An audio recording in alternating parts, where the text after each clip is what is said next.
Hi, everyone, and welcome. This is Karen Newman. This is the Saturday Human Colony Hucolo webinar. It is Saturday, the 20th of March, 2021, and we have as our very, very special, wonderful guest, Jim Charles. He's going to be channeling with us today.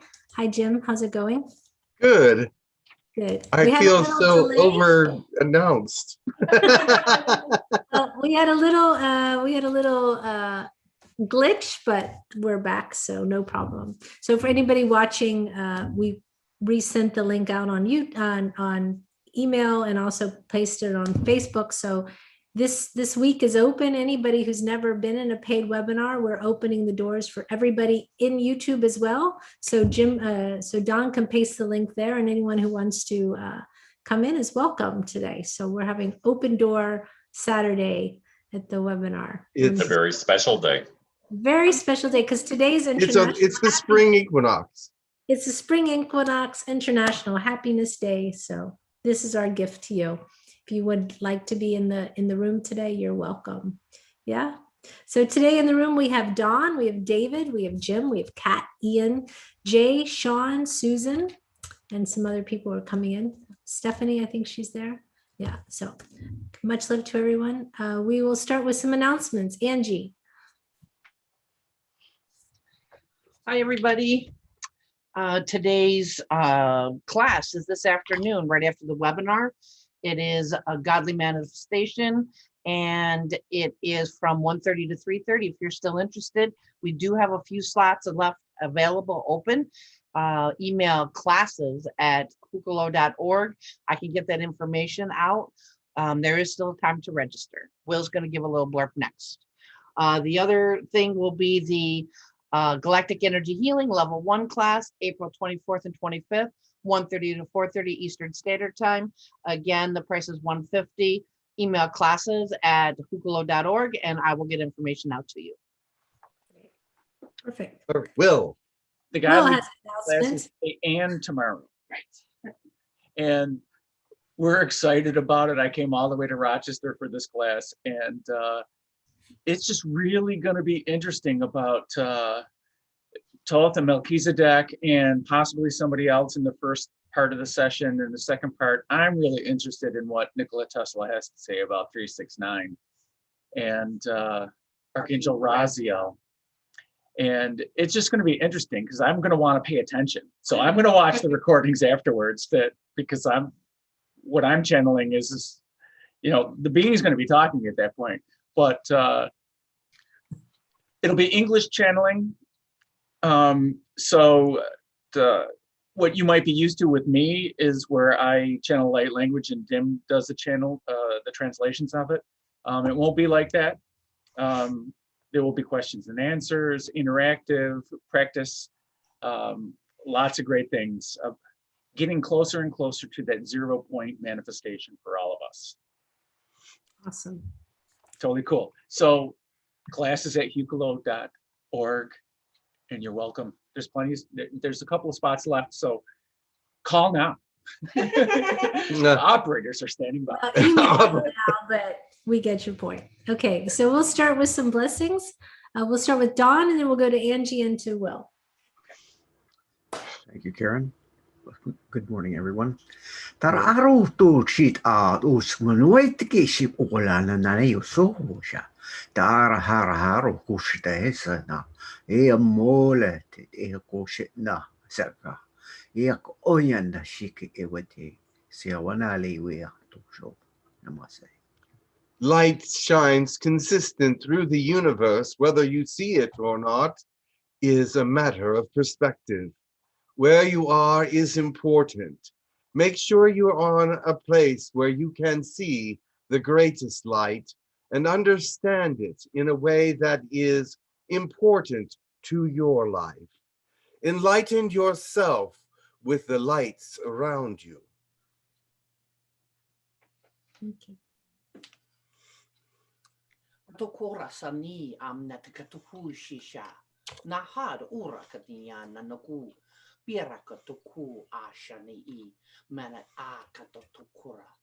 Urasa naniya kukura tania.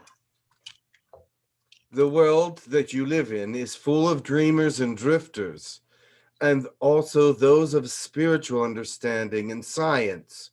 They will all come together at some point and understand that God is a God of all things and not separated things. He brings things together so that we may understand who we are in a wholeness that is beyond your understanding. Thank you. Okay, Will? Happy Equinox, everyone. Happy springtime in the Northern Hemisphere and happy autumn in the Southern Hemisphere. Tiharihata, arikanana aruso uru katita ariatuku urshanihia. Chaya atataki to korhoro, kicha atananiara, taihiska atakawa aha, konono uhuta arihariti. So huku unanahaya skatiti araska. Ichahanaharihi itiara toko unani aria ariaratkana hayata. Let the energies of today come and fill the empty spaces in your life. Just as the water of life can refresh you entirely, let these energies move within you, make a great difference today, for they are here to tell you that changes are always coming and will come forever. But at this moment, the change that you experience today is the first step into eternity. Thank you. All right, so we didn't get a lot of requests. So if you have a request, please write it in the chat. But with the requests we have so far are, excuse me, Tukur, the Anunnaki, Elijah, and that was as far as we got. So if anyone else had requests, maybe type in the chat. Ra, Susan would like Ra or Mary Magdalene. Okay. Any others before I go in? Anyone else have it? Just type it quick in the chat or shout it out. So sorry. J-Lo requested the Bigfoot. Okay, Sasquatch. Oh, Krellak's here. We haven't seen him in a while. Yeah, great. All right. All right, very well. I will start my meditation now and we'll see who comes through. Okay, perfect. All right.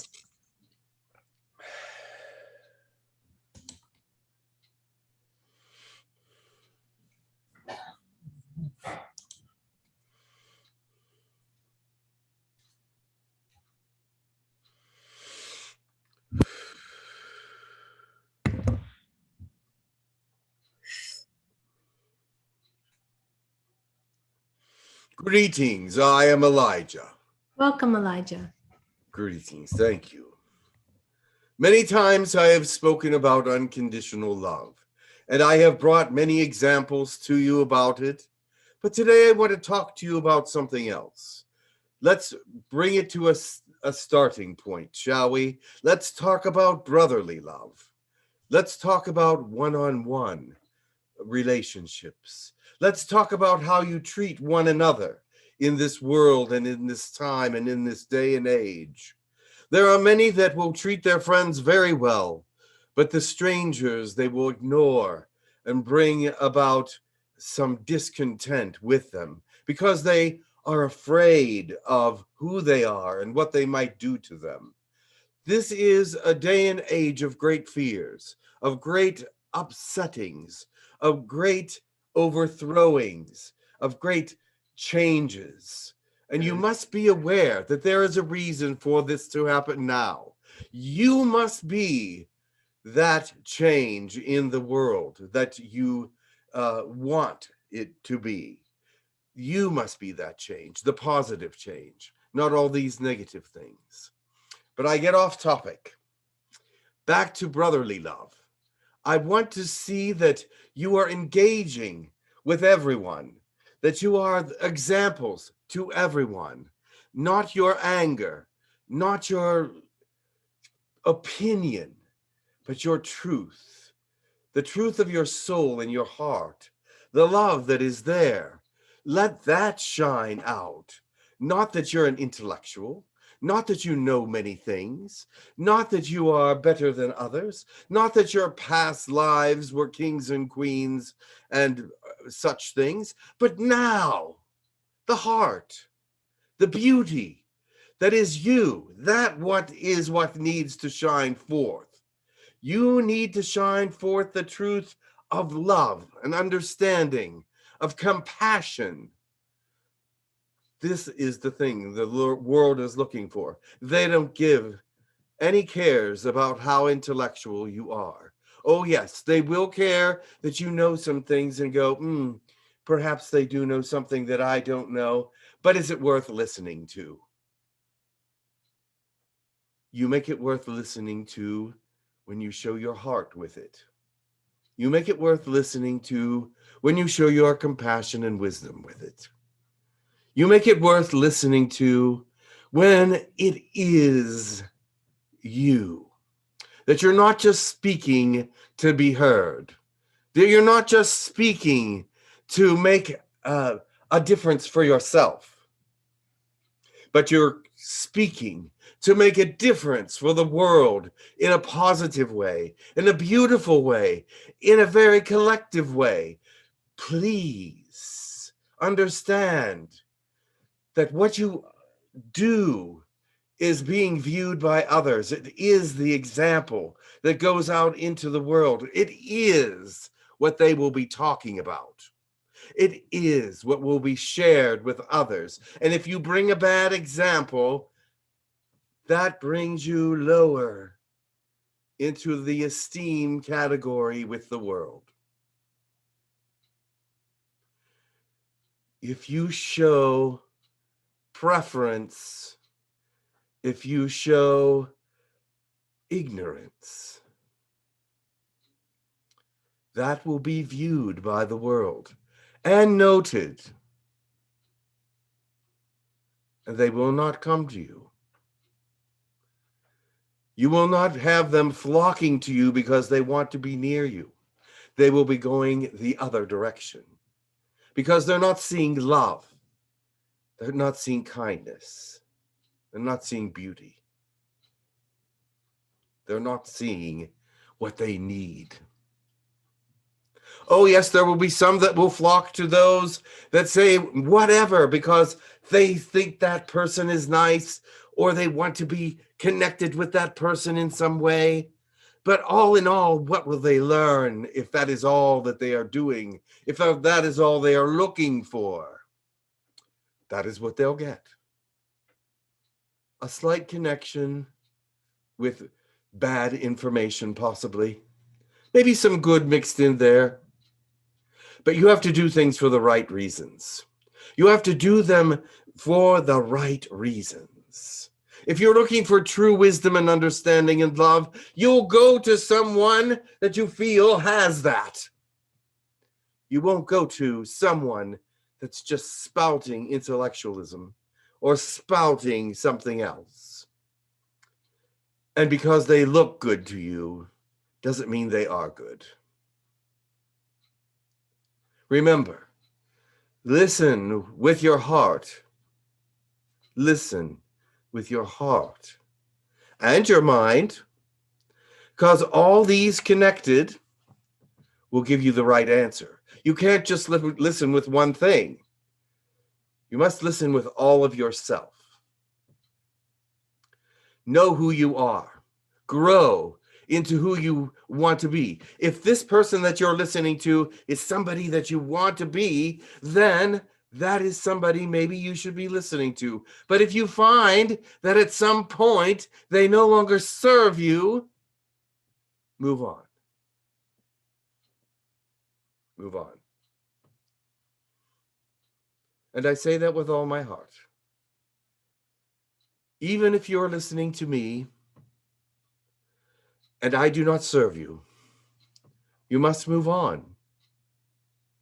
If I do not tell you the things that build your spirit, that make you want to move forward, then move on. Perhaps there's someone else with greater messages. But the love of God is the number one purpose that should be in your life, or the longing of your life. And if it is not that longing, if it is not what you want, what is? Because everything that you learn and understand is connected to God. Every scrap, every piece of metal or matter or light or gravity or any particle is connected to God.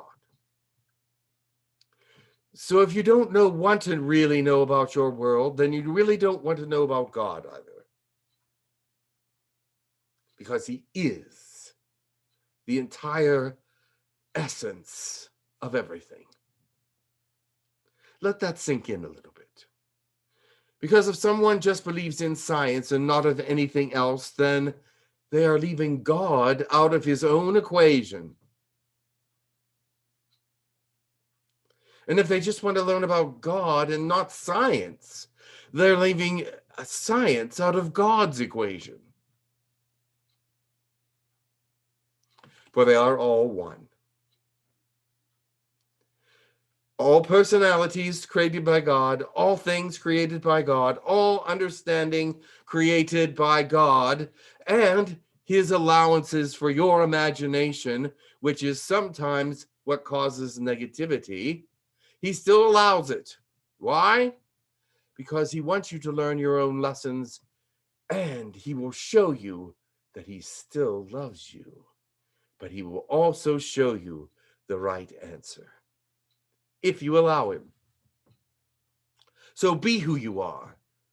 Learn and grow and be beautiful.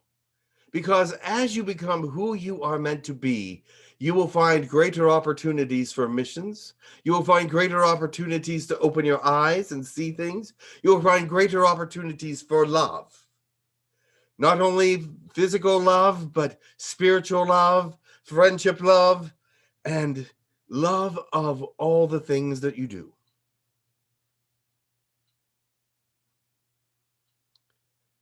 I could go on. And I know some of you are saying, it's time for you to stop. And I will. Because I love you that much. And so does God. Remember, God is the one who loves you, who made you, is the one that is your creator, is the one that is the one you should be looking for in your life, the one that will make you better, that will make you greater, if that's what you're looking for. But usually when you're looking to be greater, you're not looking at God, you're looking at yourself. So listen. Let the words of God trickle through. Let those that you are watching and listening to listen for the truth. And if you don't know what truth sounds like, then you don't know God. I love you, my friends. Be well.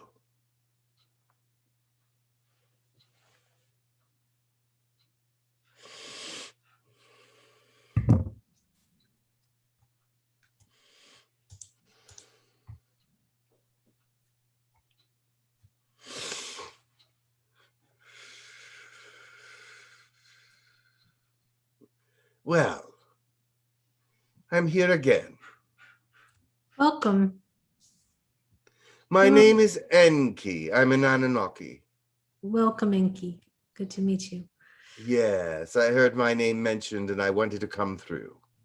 I had asked, the request was for the Anunnaki, and I was like, all of them or one of them? So I'm glad you answered the call. Thank you so much. There is a question from Ian for you.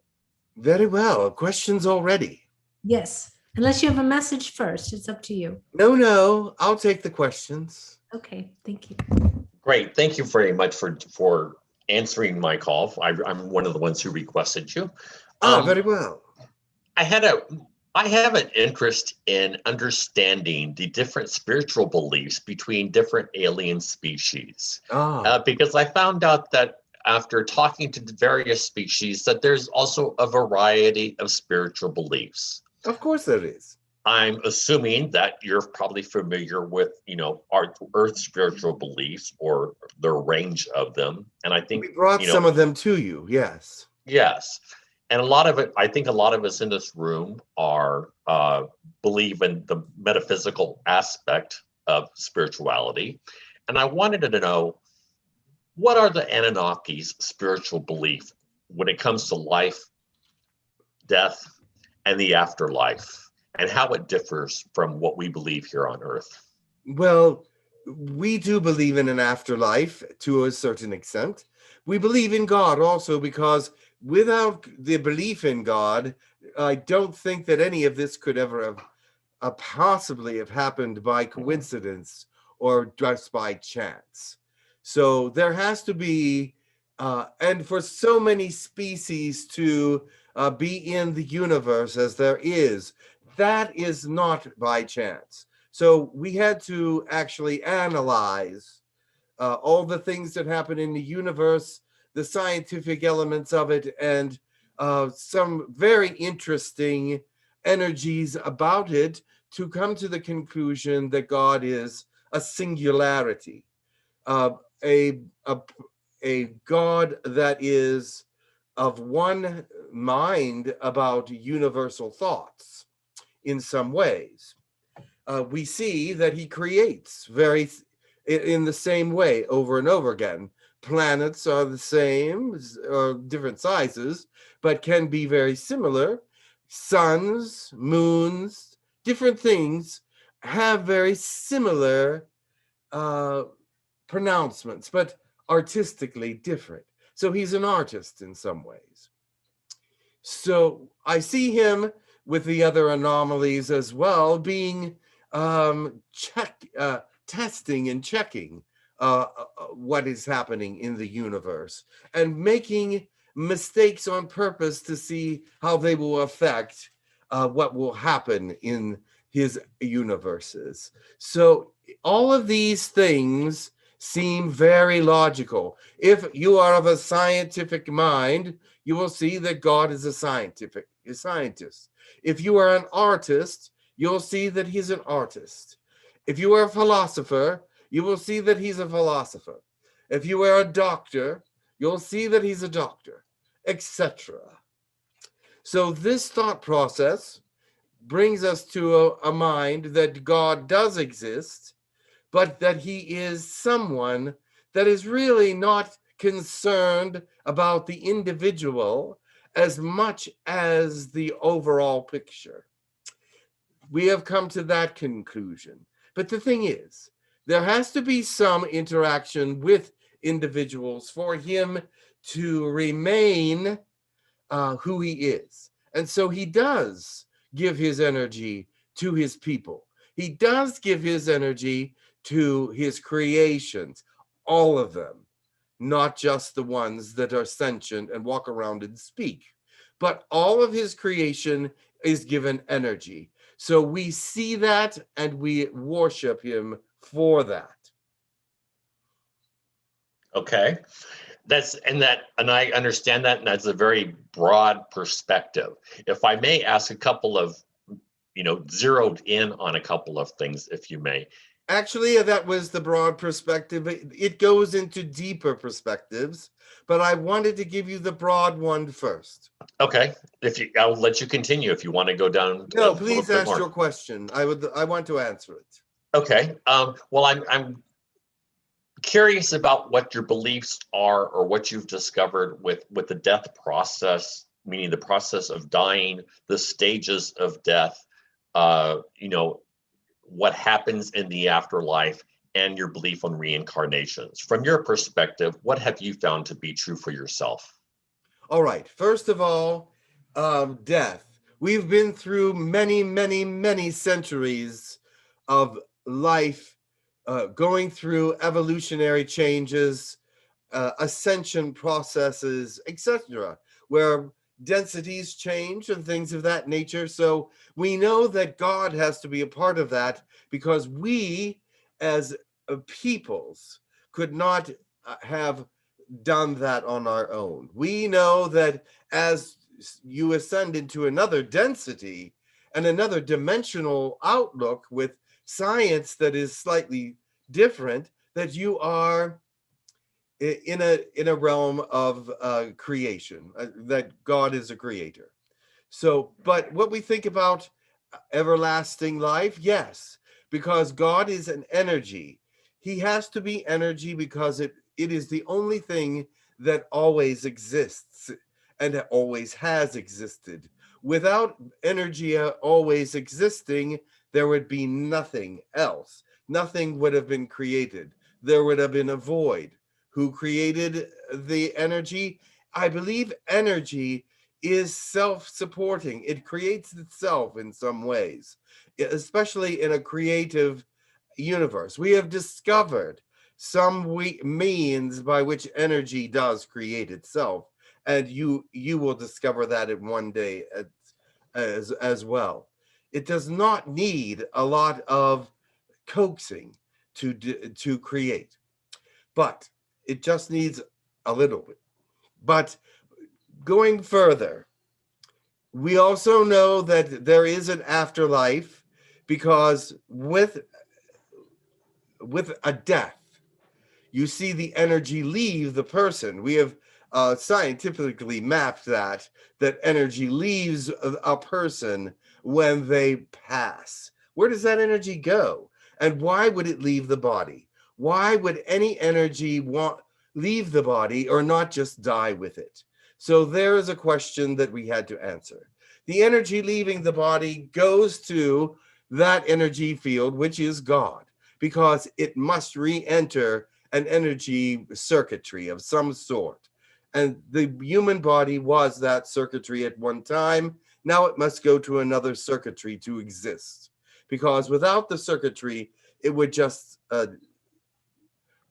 spread out and disappear. But because everything in the universe is made of these energy circuitries, it will go back to the God circuitry. Does that make sense to you? Yes, absolutely. And that's consistent with my personal belief anyway. Yes. And so, and with that energy being part of a greater mass of energy that is sentient and loving and has feelings, it would also tend to be logical that he would send that energy back into another realm. Okay, and can you be more specific when you say another realm? Like what realm are you speaking of? Well, there's many different dimensions, but I would Right. sense that he would. We do not know how he goes about deciding where to send the circuitry back into a realm, but we know that it is logical that he would. Okay, is it your opinion that all beings throughout the multiverse have this common experience? Yes, I Or believe so, but they understand it differently. Okay, they understand it differently. So And they look at it does. things from a different vantage point, meaning that the more primitive beings see things as being very, very strange and mystical. Whereas if you take it into another realm, they would look at it as a loving situation. Or if you take it to another place, it's scientific, but it is all wrapped up into a loving God, as your society is. We believe God is a loving God as well. We sometimes do not refer to that as much because we see that he is loving in a more distant sort of way, but he's still loving. Okay, and based on the level of ascension, would that alter those beings in the various ascensions? Would that alter their perspective? Of course. Okay. So it's all based on perspective, but there is a commonality for all. There is. Our religions and beliefs vary. Mine is just one form of many different beliefs from my people. I happen to be one of called a singularity believer, and that is not we don't believe that God is as loving as he is as creative. We believe that he's more of a creator and less of a lover. And do you have spiritual teachers? Yes. And you also, I know, have ascended masters as well.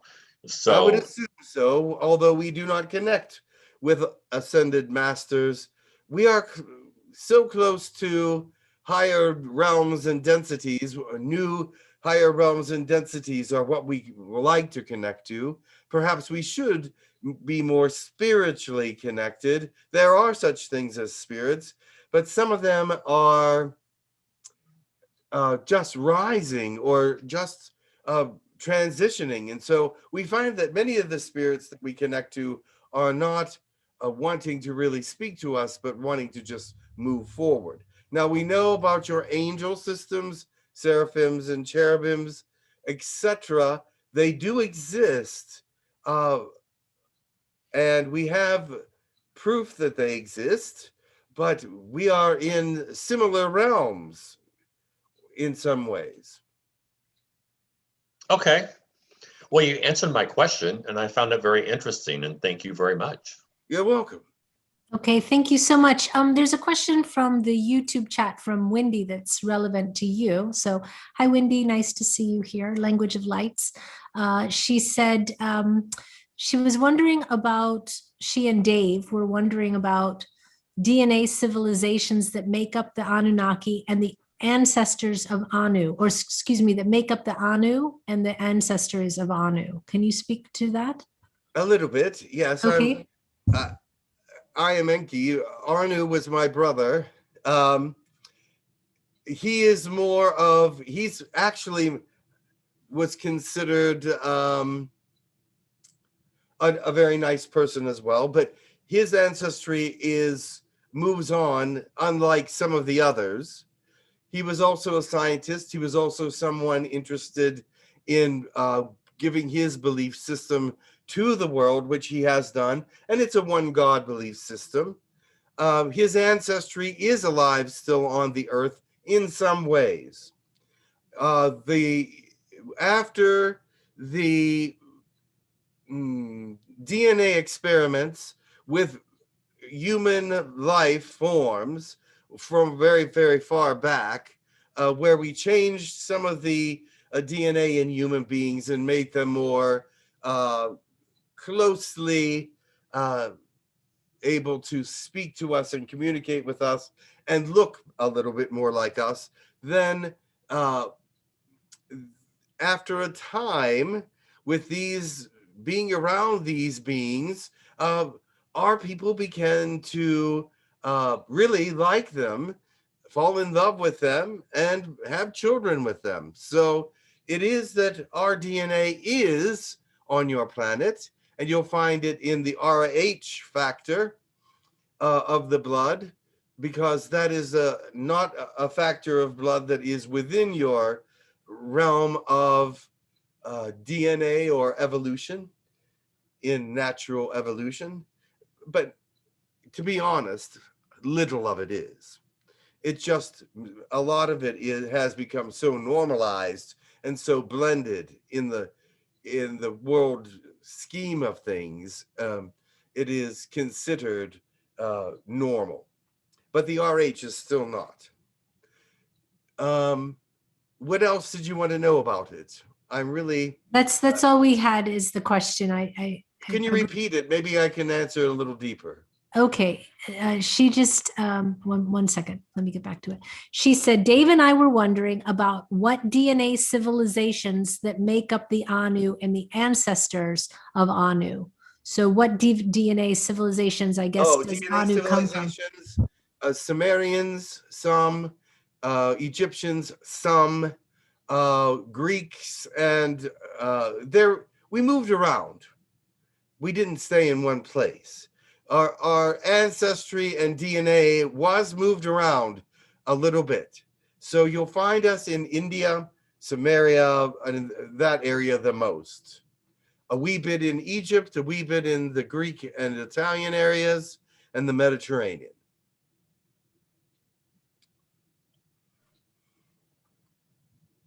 That's the answer. Your Will has a question. Yes, I was muted. Thank you. I think Will has a question. Go ahead, Will. Yes. So pointedly, the Sumerian language is considered today a language isolate, and Sumerian people, there's no record in the fossil record as to where they came from. Correct. So could you answer those two questions? Where did those people come from, and where did the language come from? The language and the people were very much from us. That's why I mentioned it. We are part of the Sumerian culture. We've given much information to the Sumerians at that time, all of which have not been answered or deciphered yet. Or I should say, it is written there, but it has not actually been deciphered. So yes, the Sumerian culture, we were part of that. We were very much a part of bringing that into existence. And that is how it spread through the world from the Sumerian area mostly. Thank you. Is that what you are understanding? Yes, and you taught them the language or influenced the language to be The different. language that they speak is an Anunnaki hybrid language, because they couldn't speak our language or pronounce some of the words, so it's more of a hybrid language, actually. Okay, thank you. You're welcome. Okay. Is it possible that you can identify people's star families? Is that possible? Is that something I you can do? identify people's star families. Some people have more than one star family. Okay, Yes. Well, there's a question from someone about that, so I just wanted to make sure that was relevant for you. It is. Okay, Lizzie, go ahead and ask your question. Are you able to unmute? Is she there? Lizzie. Hello. Lizzie. Oh, we'll come back to her. Okay, Kat has a question. Go ahead, Kat. Yes, She hello. says, may I type? Yes, hello. Hello. I have like a more like a technical question. Is it infrared light the benefit for body health? Yes, it takes away pain. It relieves infrared light, red light. Red light and infrared light are pain removers or pain resistors. So especially infrared light can help with removing pain from the body because what it does is relax muscle tension so that the nerves can be more relaxed as well.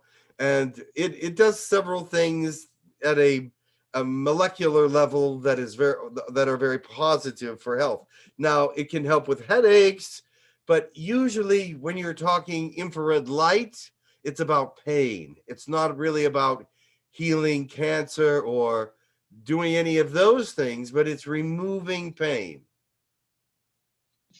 So if it's removing pains, that means it removes tension from the body from Yes. the intentional stress, no? Oh, yes. Okay. It relaxes the muscles. It relaxes at molecular levels, other parts of the muscle bands, and frees up the nervous system so that it can breathe a little better. Of course, this is all at a microscopic and molecular level. Yes. So which infrared it's let's say the best? Is it infrared? Is it near infrared? Is it far infrared? Oh, I didn't know that they had differentiations here on your planet. The infrared lights, use the one that is best for you. Each body is different. Everybody on your planet has a different makeup, and infrared light can be used for all of them, I believe. But you might want to check using different infrared tension intensities and see which one works best for you. It cannot harm you. Okay, that's good. If I were to pick from like a bulb, infrared, and The bulb. LED, yeah, we have bulbs like with, I think it's like with a volt Well, be from. careful of the bulbs because the bulbs also send out a great deal of heat, and that can harm you. Uh-huh. So if I were to pick LED technology, That would be better. super good, super good. So if I pick my case, what would be the best infrared? It depends on your body type. As I see for you, it would probably be regular, just the regular infrared light. You seem to be a child of the universe, and I think regular infrared light would help you the best. Yeah, I had the same feeling about infrared. Yes. Super good, excellent. I like the answers you gave before to Jan also. Just one more question. Here we wear masks because they don't let you in the stores, and each time I wear a mask, I have this my eyes are like getting some sort of allergy or something. Is it fibers? Is it that gets into my eyes, or can I you would see imagine it's something? probably the bacteria from your mouth getting into your eyes. The mouth is a very, actually, dogs have cleaner mouths than humans. So it is that there's a lot of bacteria in the mouth because of what you eat, how you eat. Some of that comes up from the digestive system. So your mouths can be full of very many different kinds of bacteria, which if you wear a mask, it might be able to get into your eyes. Oh, makes sense very much. Okay, super good. Okay, thank you very much. I appreciate everything. Thank you. You're welcome. And by the way, if anyone has any scientific way of saying things better, please chime in. We want the best information as possible to come through. I just am using Earth language to get through my thoughts processes, and sometimes there are no words in the human language for some of our descriptions and details. Great. Okay. Thank you so much. Just to clarify the question that was from Wendy and Dave, they were asking about your galactic DNA for the galactic DNA of Anu. Can you elaborate on what that is? The galactic DNA of Anu is from Nibiru, or the planet X, or whatever you want to call the planet. It's Anunnaki, yes. And so the galactic DNA that has been brought to your planet will show up in your blood, and that would be in the Rh factor in the blood. Does that answer it any better? I believe so, because the following question from Richard is, can you talk about Nibiru a little bit? Yeah. Nibiru. Nibiru is not even in this dimension, but it is, it would appear as a planet coming around your sun, but it has a very elliptical, very elliptical orbit, and the orbit is very slow. And we live out in the depths of space, basically. Your sun, our sun, it's more like your sun because it really gives us very little light. When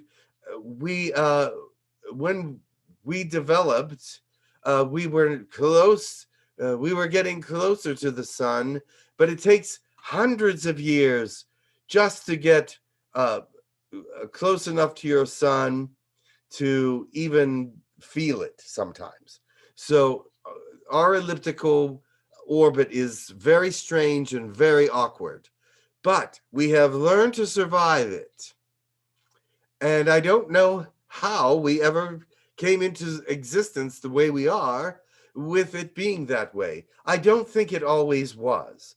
I think that we developed early, and there is evidences of a shift in the orbit of our planet, and that is why we are how we are. We had a regular orbit at one time, millions of years ago, but it somehow was changed by some astronomical, and we've learned to develop as we passed, as we slowly changed orbit, we began developing ways to protect ourselves and to be, and it's just I could go into history for the last 10,000 years, but it would be a very big bore for you.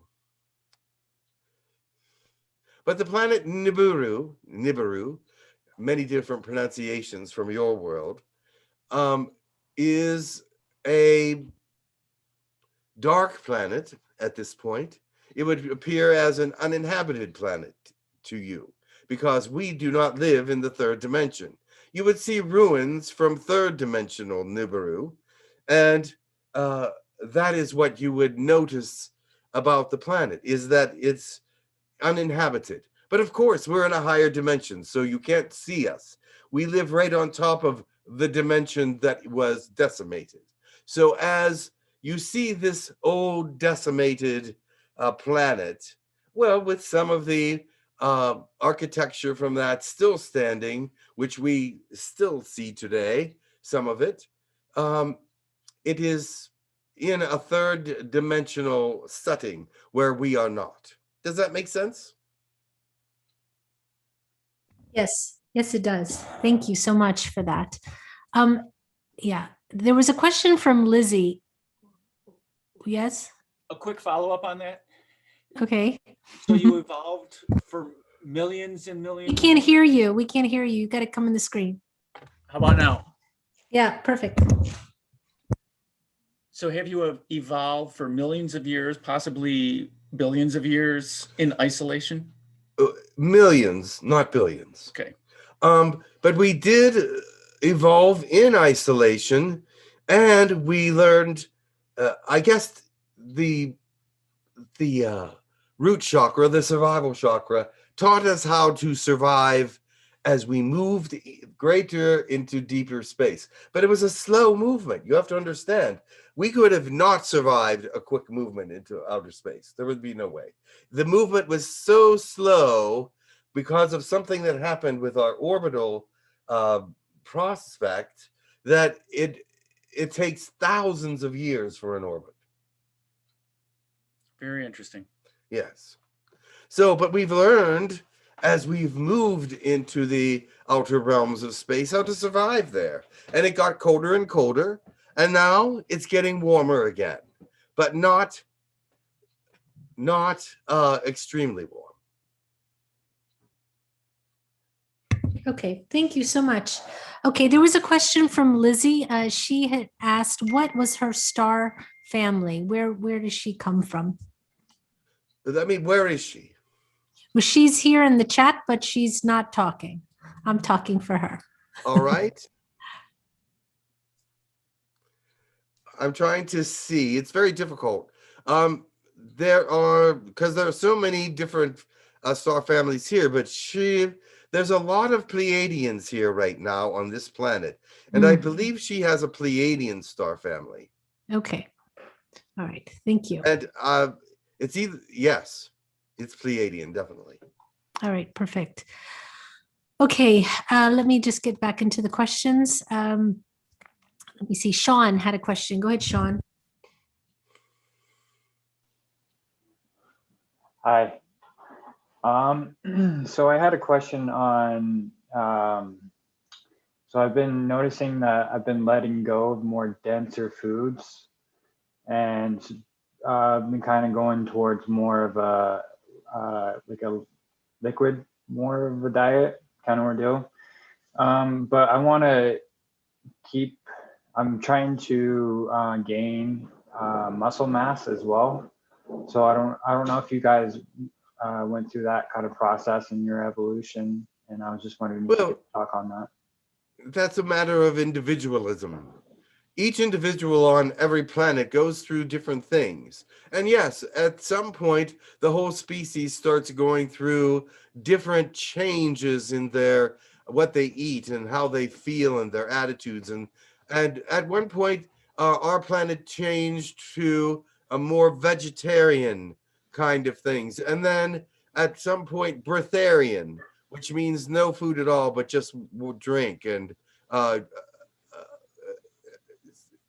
some of them went all pure breatharian, which means nothing at all. They gain everything from the atmosphere. But I find that being breatharian, not eating, but just drinking, seems to be the best for me.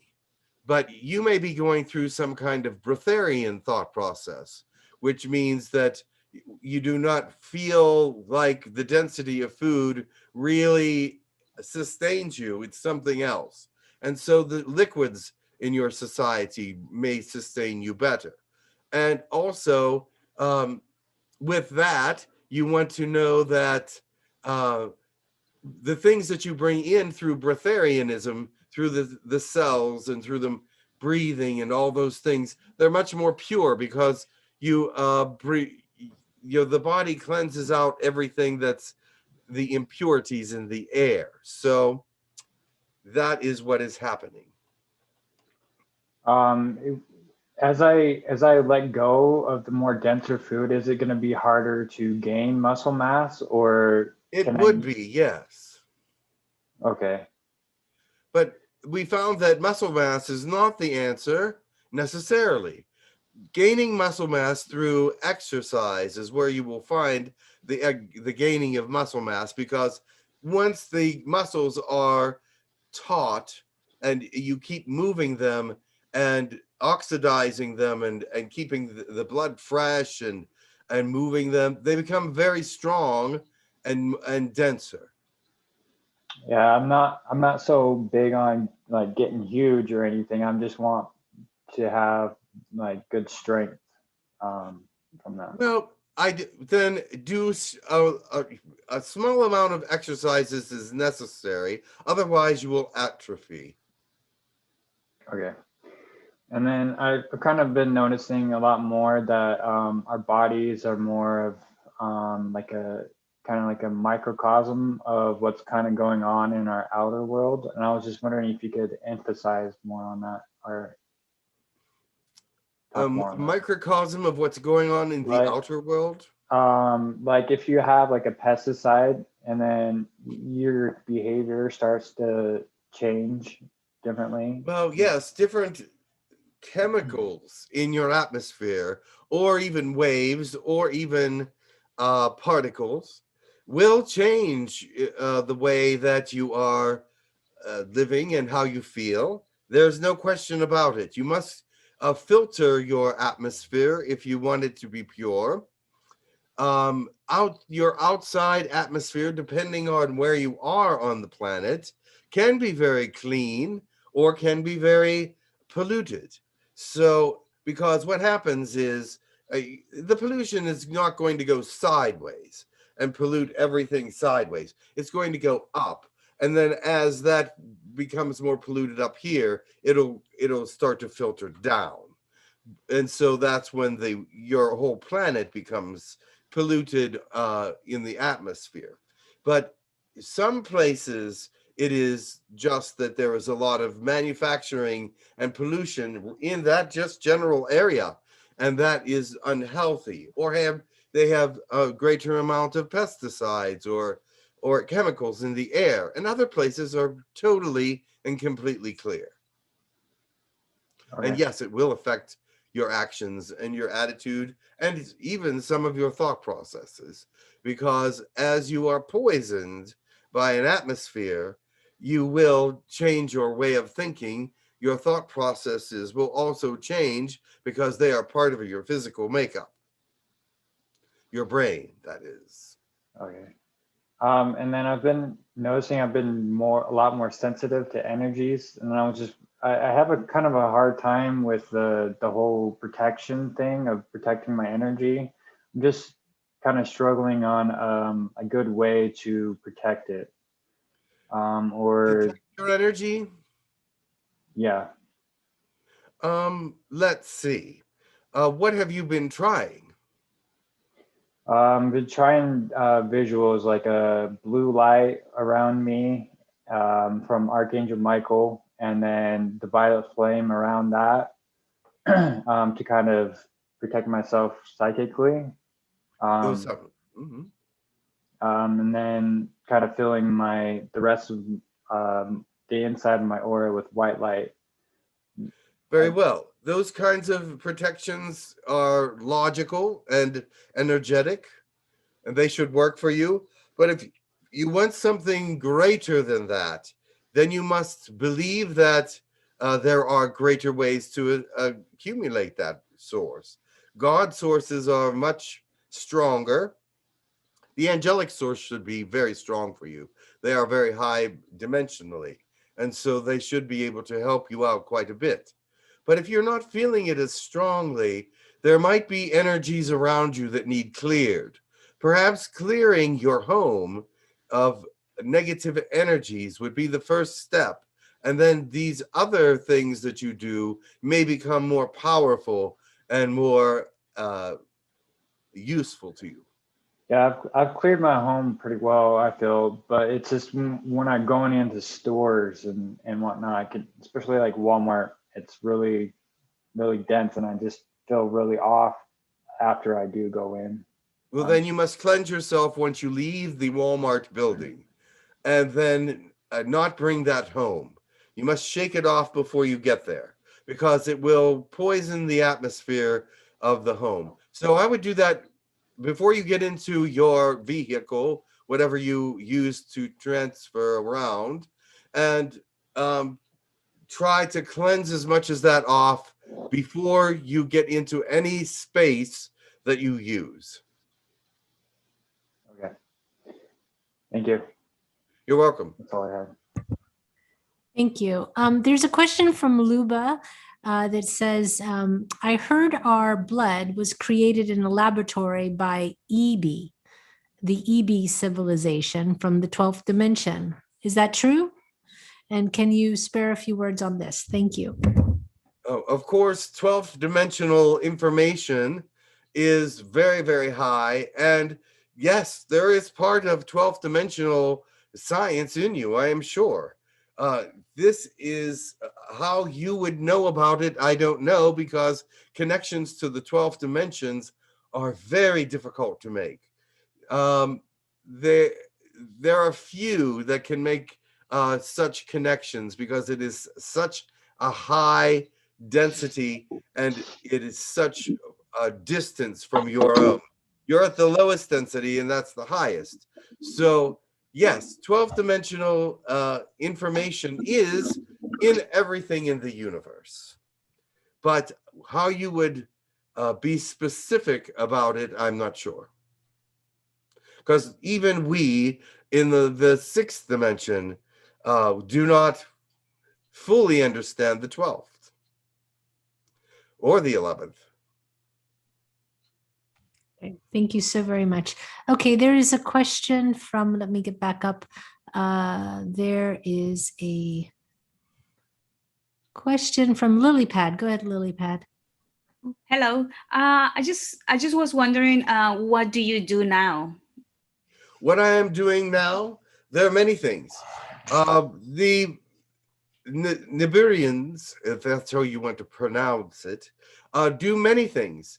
We are very great at art and science and understanding the universe. This is something we learned from God. Since God is a scientist, an artist, and all these other things, a literary person, because he has people write things down, and he does himself in the Akashic Records and other places. We want to be like him in many ways, because he is the greatest of all of beings, of sentient understanding. So we do many things. I don't think there's a single person in my understanding, that does only one thing on the planet. I do many writings, I do many paintings, I do science, and I teach. Thank you. Thank you. David has a question. Go ahead, David. Hello, greetings. Greetings.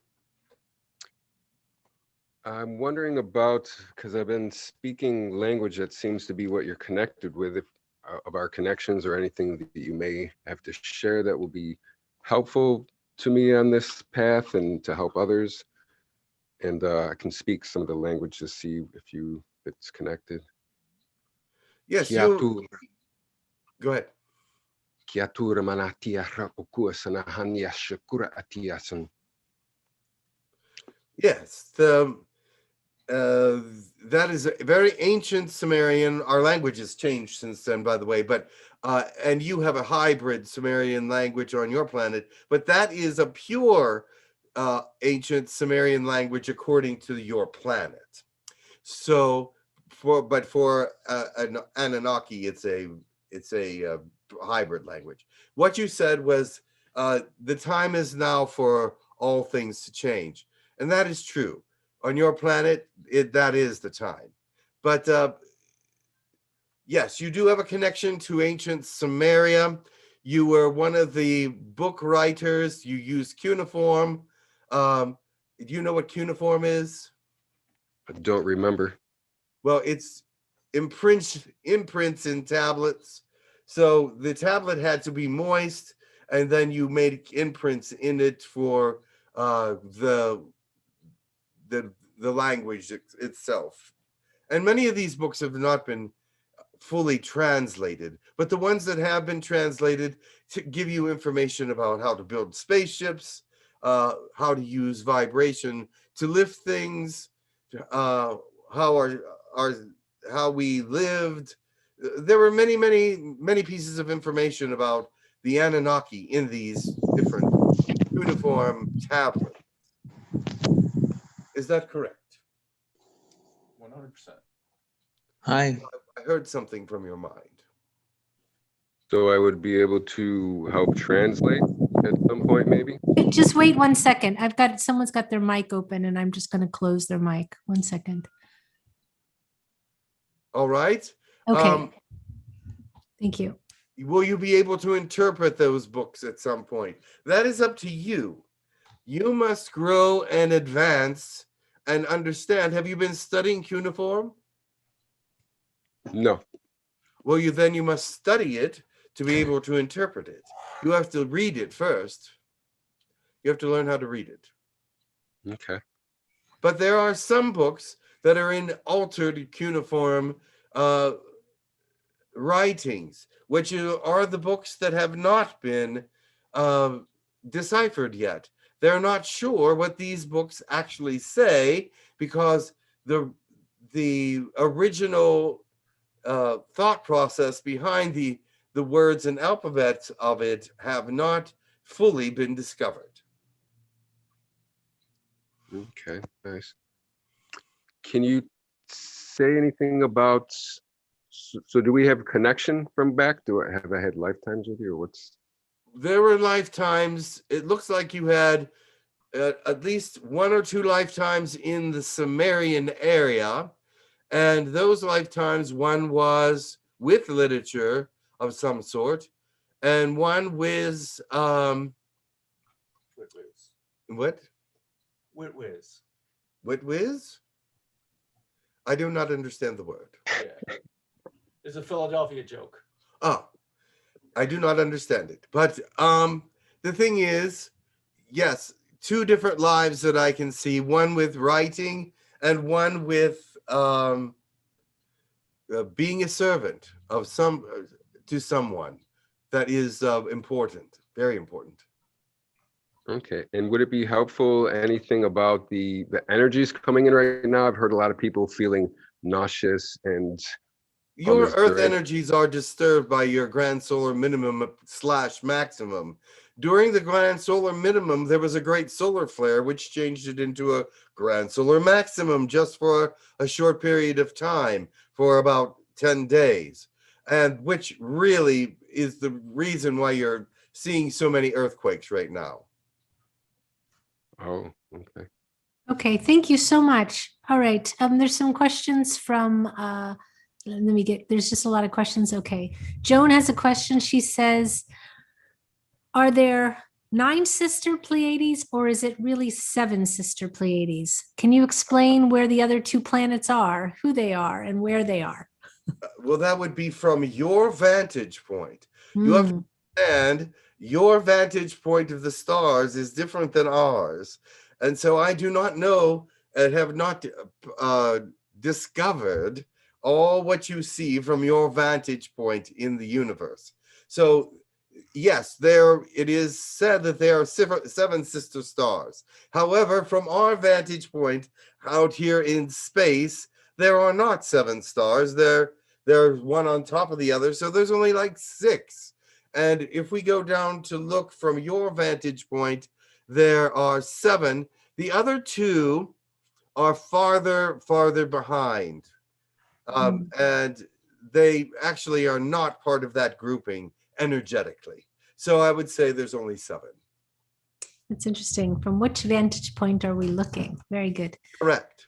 Yes. Okay. At different vantage points in space, everything looks different. You see, if you're way out in space, you do not have the same vantage point of the stars as you do on Earth. Even on Saturn, you will have a different vantage point of the stars than you do on Earth because of your location, away from the sun, away from different things. You understand that, right? Yes, very much. Yes, it's just nice to hear that being said. Yes. Like that. Yes. Okay, there is a question from Susan. Go ahead, Susan. Hi, Enki. I've always felt a connection or or interest in like ancient Sumerian, Mesopotamian art, especially, and so I've always wondered if I've had a connection to that region and also a connection to the Anunnaki. You seem to like that region a lot. You've been around Egypt, Samaria, Greece, Mesopotamia, Syria. You have been around many different areas in that area. You seem to like it a lot, perhaps because of the heat and warmth and beauty, but I think more because of the way that the people are and you would fit in with them much greater. Yes, you have been there. You do have great association there. You also have an association with the Orient. Yeah, I think I've been told I have a guide or a higher self aspect that was a female, either priestess or In the Orient, yes. yeah, in the Orient. Okay. Yes, there's definitely a strong tie there somewhere, maybe a few. But right now, I'm looking at the Mesopotamian area and the Sumerian area, all that.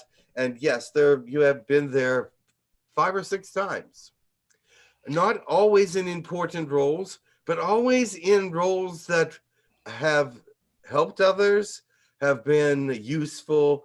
And actually, a couple of those may have even been very important, but right now it's hard to see with all these people here. Okay. And was I incarnated at a time that the Anunnaki were on the earth? Yes, there was at least one incarnation when we were around, yes. Okay. And the people that were there at that time were very surprised with us. They didn't know what to think of us because we were friendly, we were firm, we were friendly, but they sort of thought of us as gods, and some of us really liked that, but we shouldn't, but we did. But it is the same how you would feel if you went to another planet and they treated you like a god. You would sort of like it. So at that time, we were a little bit arrogant.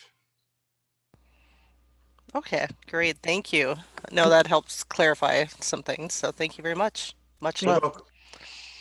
Great. Okay, Sheer has a question. Greetings. How are you? I am very well. I have two questions. One is about the energy gate from December to March. I think it's going to end in the next couple of days. If you can give us a review or tell us what it is that you see about that kind of energy gate, what it did, and well, first of all, it started before the December solstice, and went through till the 23rd of the strongest part of this energy gate is well past. December 18th to December 23rd, I think, was the strongest portion of that energy gate. However, the energy gate remains open and still moving onward. But it has actually hurt some people more than helped them. It is intensified fear instead of taking it away, because they were in such states of fear and anxiety when it came upon them that it increased it. It increased all the things that were within them at that time. If they were feeling loving, wonderful, and whatever, it would intensify that and actually bring them into a higher perspective and even into a higher density of thought. But if they were not in a high level of understanding and energy, a vibration, if you will, it would actually intensify that to some extent. Now, some people were at the even point. They weren't feeling high or they weren't feeling low. So they maintain that. They maintain not feeling either way.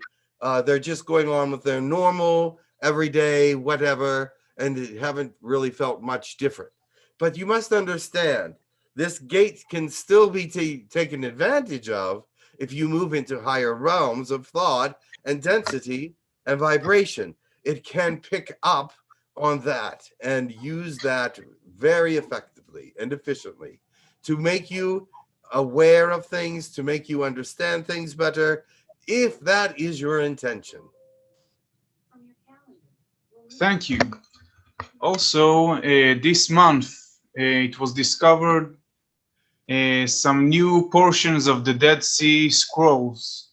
If I will be more precise, it was a biblical text written in Greek from the book of Zechariah, and I believe it's Nahum, N-H-U-M, and this particular group of findings are believed to have been hidden in the cave between 132 and 136 CE during the Bar Kokhba Revolt. Can you tell us anything about those findings, and will it shed some new lights on different things from the past? I don't think those were anything that had anything to do with us. The Anunnaki. Not with you, but I thought maybe you will have better understanding about what they will contain, since you have I'm more sure that information. there are several different things that they have found recently on your world. And these are continuations of the book of Ezekiel, the book of Enoch, and some of these very, very important books that are unfinished. I know they give you a version of them in your writings already, but the book of Enoch is much longer than what it appears, and it appears as a long book already, but there is so much information Enoch left behind. I believe that some of this information is there. Okay, thank you very much. You're welcome. All right, thank you very much. Let me see. I have to go just a little further. This is a question from, I'm going to try to get to the people that are in the room. One second. Just one moment. Daniel, is he here? Yes. Go ahead. Hello. How do you ship? Peraí. One instant. How do you ship? How do you build your ships? How do we From- build our ships? Yes. From Okay. from Brazil. Yes. Okay. Building ships is rather easy these days with the different kinds of materials that have been discovered and actually made and put onto our new elemental table.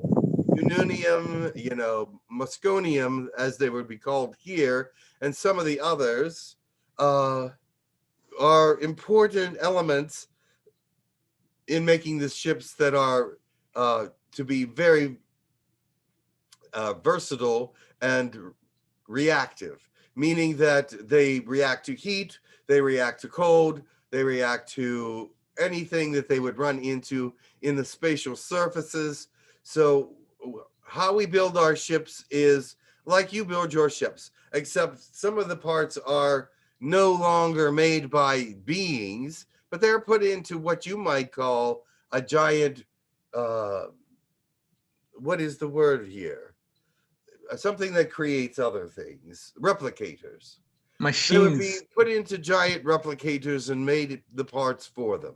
And so those things that are replicated will be put into place by other machines. So most ships are made by machines other than themselves, but guided by our heads. Okay, thank you. You're welcome. Would you consider a replicator like a 3D printer that we have? That is, yes. Very much. 3D Okay. printer. Yes. However, no image needs to be given to it. It has the information stored in the chips. All you have to do is put the materials there that are needed. And what is important about our replicators is all you have to do is put the ingredients in. It knows exactly how to make the piece you're looking for. It's just designated by a symbol. Understood. Okay. There's a question from Bridget. Bridget, did you want to ask? Let her ask. Yes, hello. Okay, Bridget, go ahead. Thank you so much for having me. I am really, really feeling that I can be of meaning to the world. Yes. And I don't know how. Can you talk about that? Yes, I can. First of all, to understand who you are in the world, you must be the person that God wants you to be. So that means you must learn who you are first. That is the first meaning.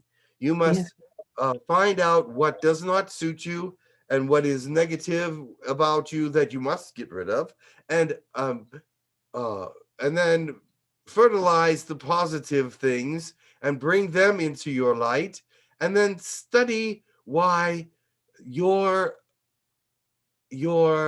image and your personality and all these things are important.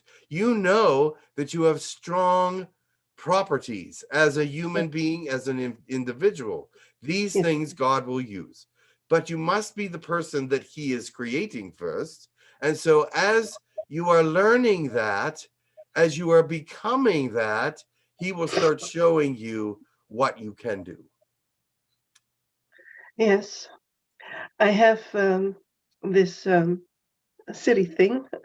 When I hear truth, my tears start pouring. And when I do that, I know I'm close to source. Yes. But I cannot move on my own volition there. It just happens. I see. Your own volition is important. You are someone that is important. These tears are flowing for a reason. They're cleansing out those fears. They're giving you a cleanse that you need at this time. Let those tears flow and cleanse out the things that are not necessary within you. The fears that do not belong. The fears that stop you from being the full person that you should be. These are the fears that hold you back from great opportunities. You know this is true. Yes, You I know know. there are opportunities for you. And I just cannot seem to access them. You will. Once you clear, you must clear yourself. The negativity wants you to be stopped, but you will not stop until the negativity is gone. No, I won't. And that is good, because I will come to you and make you feel this way again to cleanse you out once more. Because the greater you cleanse, the greater and closer you are to the truth. Thank you so much. I'm going to just step in now. Bridget, that's beautiful. Just hold that thought, because we really only have about 1 minute before we have to do our announcements. So if you have just one last thing to say, go ahead. And then this will be the last, your question is the last question, Bridget. So if there's anything else you want to follow up with, go ahead. It feels so good to be connected, to feel being home again, not to be separated anymore. And that's what I want most. And that is what you will have. Thank you. All right. Thank you so much. Thank you. Very well. Thank you. Thank you. If you want to give us a blessing before you go, we would appreciate that so much. The blessings of the Anunnaki are strange, but we will give you one. All right? Fatu, Natsyatsap, Enzikas, Shanjivjeri Ondavat. This is Urdarede. Seshajanzazava, Oahayatas. Klati, Washans, Shufyat of Sanzikata, and Zututu, Shunza. What I said was this: there is light, there is dark. Choose wisely. Do not fall in between, because when there is no light and dark, there is nothing.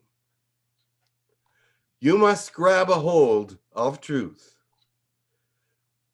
because truth will not grab you until you know who it is and make friends with it. Then it shall stick to you and be a friend and a companion, as well with God, as the singularity that makes us all who we are. Thank you. Thank you so very much. And much love to you, and please come back. Thank you. Thank you. All right. We are ending just a few minutes today. So just because of the class going on. So we'll just start with some blessings as we go out, and then Angie will come and do her announcement, Angie and Will. I think Dave's going to do a blessing. Temple probably wants to do a blessing if I'm sure. So we'll do Dave, Temple, Yana if she wants, and if there's anybody else that wants to do a blessing quick, and just make them quick, because we're stopping in 4 minutes. Okay, Dave, go ahead. Are you here still, or is he still here? Yeah, there he is. Okay. For healing, for transition. Kiaran ya maakuran ya tura. Shiana tero kia tinamana ture. Shekara tura nia tu kiashana. Look within. Peace, love, blessings. Namaste. Stay in line with all that is good, all that is right, and all that is of the truth. You will find yourself moving in prosperous ways when you move in ways that are aligned with God. Okay, Yana, please go ahead.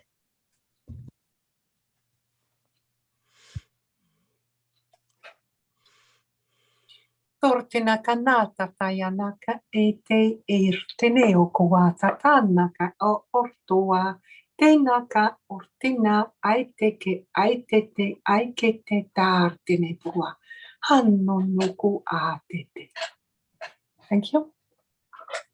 Words that come from the heart will uplift, will gratify, will make right some of the things that others are feeling that are not so positive.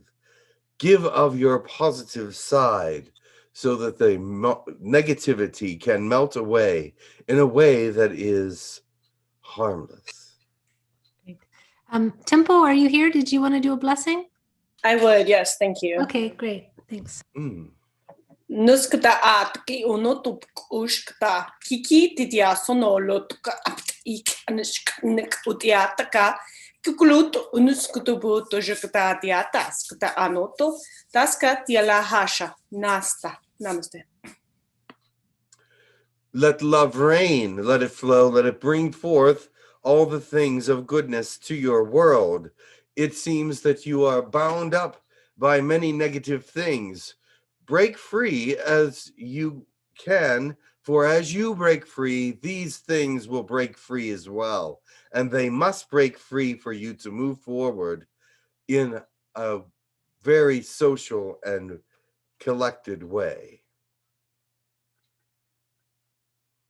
And Dawn, if you want to do a quick blessing, and then Angie's going to do her announcements. Okay.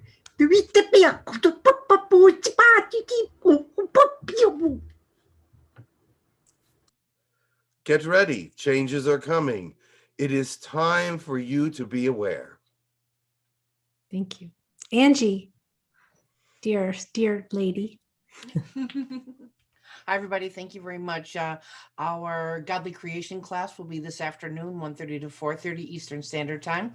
And if we actually got 2 more people to sign up during the session. And so we only have just a couple left. If you're interested, please email classes@hucolo.org and I'll take care of you right now. Our next class is going to be Galactic Energy Healing, Level 1, April 24th and 25th. Price $150, and it is from 1:30 to 4:30 again. classes@email.com. Thank you so much. Okay, so everyone, we are ending a little bit early today because of the class going on. Normally we end in about 15 minutes, and we started a little bit late because of some technical difficulties, but that's not normal. So everyone who's here, thank you so much. We opened the room today so that people could be in the room and be, as opposed to just watching on YouTube. If you'd like to be part of the Hucolo webinar every 2 weeks with Jim, you can become a member of Club Hucolo. You can go to hucolo.org/webinars. And for $10 a month, you're guaranteed a seat in the room. And it really helps us to keep the lights on and pay for our Zoom room and all of these good things. So thank you to everyone who supports Hucolo. Much love to you. Next week, we have Lou Martin, and then Jim will be back the week thereafter. So much love. And we did it. We stopped right at 1:15. Thank you very much. Yay. That gives us a little time to get ready. Yeah. Okay. Much love, everyone. Great. Have a great class. Thanks, Will. Good luck, everybody. Thanks, Dawn. Thank you, Karen. I appreciate